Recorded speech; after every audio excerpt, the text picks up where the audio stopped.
Konnichiwa! Good afternoon, guys! Well, I'm back. So, katulad ng sinabi ko, ang ituturo ko sa inyo ay ang kaibahan ng sang, chang, kung, sama, at dono. Meron po tayo tuturong particle ngayon na salitang wa. Okay? Watch me, guys. Sana may matutunan kayo.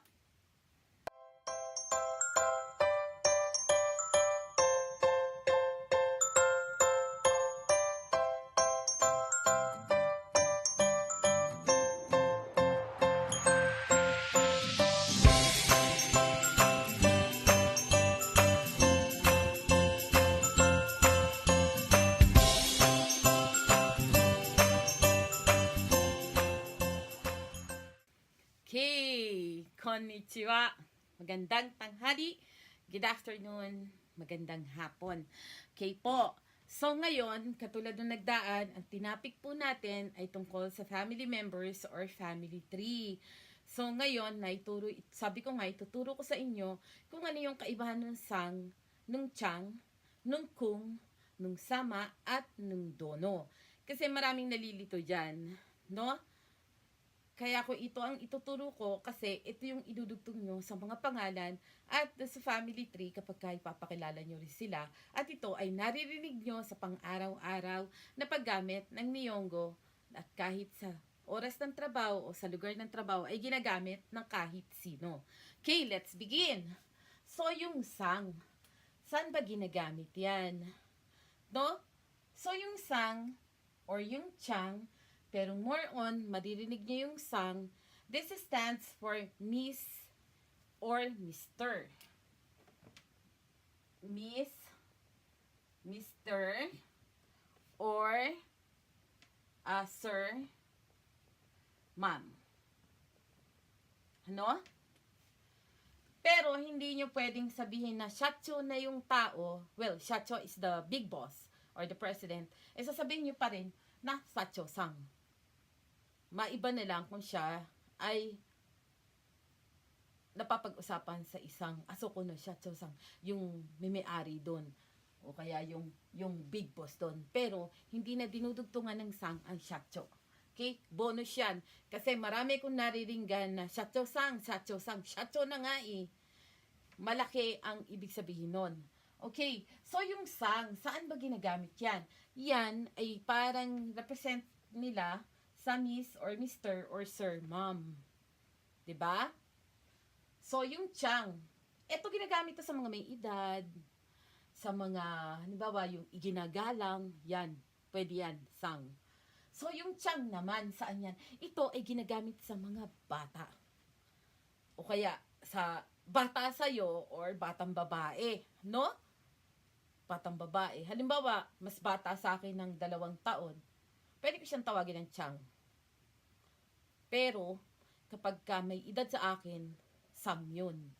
No? Tatandaan nyo yan. Sa babae, sa batang babae, hindi mo pwedeng sabihin na kaori-sang, parang mas cute na kaori-chang, diba?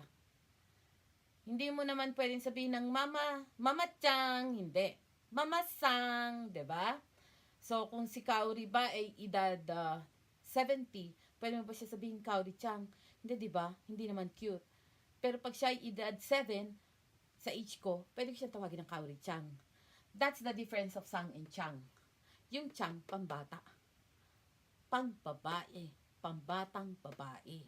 Okay. Pag kung, ano yung kung? So, yung mga beginners, hindi alam yan. Kung is for younger boys. Younger boys po yan. Halimbawa po, Nao. Si Nao-kun. Nao-chang. Pwede rin Nao-chang. Pero parang mas bagay na Nao-kun. Nao-kun. Diba? Nao-kun. Pagbatang dito ka sa girl. This is for girls. Girls. These are for boys. Tatandaan nyo yan. So, ganito din. Dito naman, sang. Tandaan nyo, for elders. Elders, chang for girls, and kung for boys. Although, yung chang, sometimes pwede nyong gamitin sa lalaki, pero yung kung, hindi nyo pwede gamitin sa babae. Maliban na lamang kung ang tatawag sa inyo ay yung higher official nyo sa kumpanya at hindi kayo i-address sa pangalan nyo. I-address kayo sa surname nyo. Halimbawa, yung presidente ng kumpanya namin, tatawagin ako o kaya may kailangan sa akin. Tatawagin ako kasi ang apelyido ko dati is Kawasoe. Pwede akong tawagin ng Kawasoe-sang, pwede yon. Pero minsan, pwede niyang gamitin sa akin yung Kawasoe-kung. Ganon. Pero kapag babae mo, i-address itong kung, kailangan mataas na tao ang mag-a-address niyan. Plus, sa apelyido muna bago ito. Sa apelyido to ididikit. Hindi ito ididikit sa first name. Pero itong chang, pwede itong gamitin sa kahit na sinong girls and boys, pero first name ang ididikit yan. Tandaan nyo yan. Kasi ito, bihira nyo naman maririnig to eh. Ito ang madalas eh. Ito ang madalas tsaka ito. Pero tandaan nyo na ito ay for elders and these are for youngsters. No? This is only based from my experiences sa paggamit ng mga words na to. If I am wrong, then correct me. I stand corrected. Okay? So, dito tayo sa sama and dono. Alam nyo to, super galang na to itong dono. Ito na talaga yung super galang. Magalang tong sama, pero mas magalang ang pakiramdam ko, pakiramdam ko sa dono.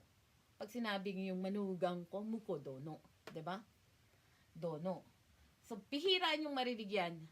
Itong sama ang madalas. This is used for everybody. Dahil kay bata yan, kung higher level naman yung pamumuhay niya, pwede niya siyang gamitan ng sama. Pag susulat kayo ng sulat or letters, diba, sa address nun, may sama. Lahat may sama. Sa Pilipinas, ang ibig sabihin ng sama ay bad. Pero dito po sa Japan, ito ay isang form ng polite na paggalang. So, kung sang hindi pa masya, magalang na yung sang, pero mas magalang pa yung sama. Sometimes people use that sarcastically. Ako ginagamit ko yan. Minsan pag naiinis na ako sa tauhan ko, talagang sarcastic ako minsan. Hi, kato-sama, ganon. Pero sa totoo lang dapat kato-sang lang. Ganon, ano? So, iyon, tatandaan nyo na may kanya-kanya silang gamit. Well, may nag-request din sa akin dito kasi nga sabi niya hindi naman daw nakikita or ipinapaliwanag sa Google yung kaibahan ng sang, sama, kung chang. Wala ko talaga kasi you can learn this with your everyday living. So, iyan po, no? Sang for kapalitan Mr., Sir, Ma'am, for elders.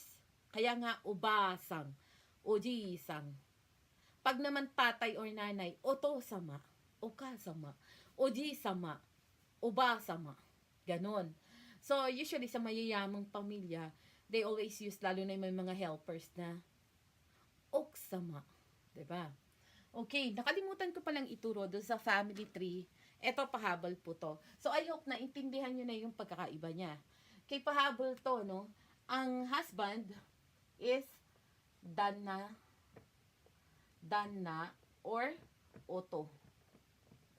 Oto. Sa wife naman is oksam or fujin. Sorry pasensya na kayo, magalaw yung whiteboard ko. Fujin. Okay. These are for husband.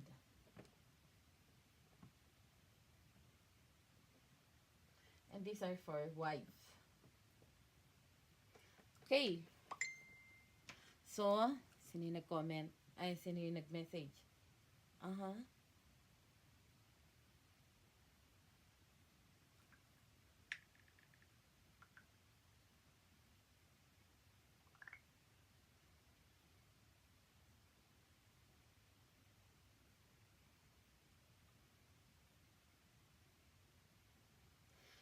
Patay tayo, na-copyright to yung huling in-upload ko.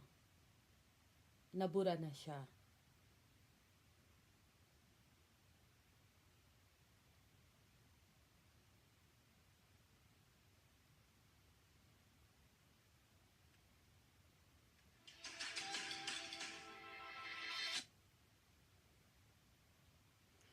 Okay.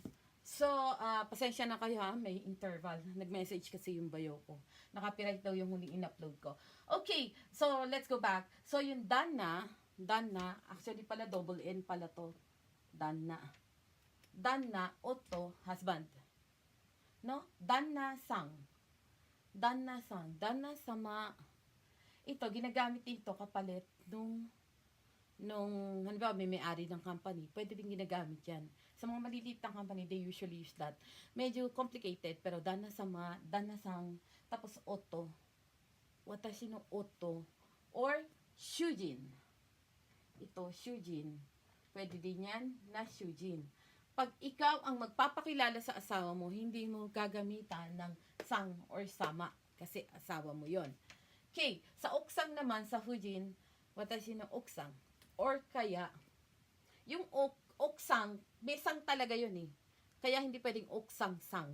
Hindi pwede. Oksang lang talaga. Watashi no oksang. O kaya, watashi no fujin. O kaya, tsuma. Kaya pag pinakilala mo siya, watashi no tsuma desu. Watashi no oksang desu. Watashi no fujin. Fujin sama. The husband is danna-sang, danna-sama, or danna. Otto-sang. Otto-sang hindi pa masyado, no? Or shujin. Okay. Ito na yung bonus natin. Bonus na particle. Which is wa. Or ha. Kasi kaya ha yan, pag i-spelling nyo, wa. Pero pag ito, kinahiraganan nyo, ha yan eh. Okay? Pero pag sinulat nyo, watashi wa, ako ay. Anata wa, ikaw ay. Wa means I. Wa is I. So, halimbawa, kono pen wa, parang ano siya sa pagsisimula ng word or sa pagpapakilala. Watashi wa Julie desu. Ako ay si Juliet po. No? Julie po. 'Di ba? So, yang wa, you can use that in any word. Pero, ang meaning niya ay ay. No? So, naituloy na natin yung watashi no danna-san wa. Watashi no danna-san wa. 'Di ba? Gigita yung adjective doon. O kaya, kono peng wa, noun na. So, nasa gitna nito yung adjective or yung noun. Ay, hindi. Sorry. Erase. Nasa gitna nito yung noun palagi. Watashi no kabang wa. 'Di ba? Palagi may mauunang word dito. Lagi ito ay.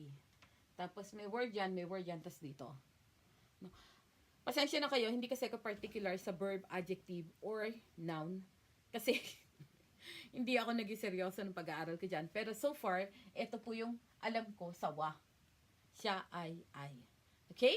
So, maraming salamat po at sana may natutunan kayo sa lesson natin today. Lesson 8. Arigatou gozaimashita. Mata. Ne? Bye!